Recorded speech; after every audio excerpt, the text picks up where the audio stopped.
अस्सलाम वालेकुम, क्या हाल है आप सबका? ठीक ठाक है। देखें शाम वाले बारिश हो रही है, बड़ा प्यारा ज़बरदस्त मौसम हुआ है।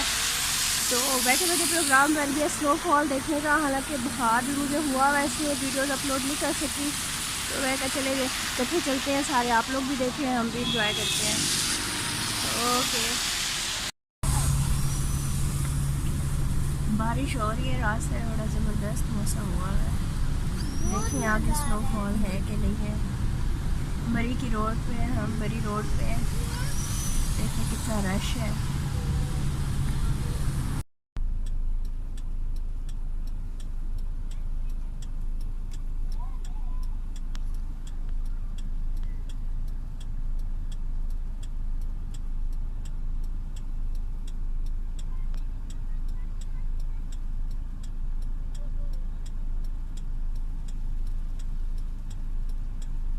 ये देखें जी, स्नो फॉलिंग प्रॉपर स्टार्ट हो गई है।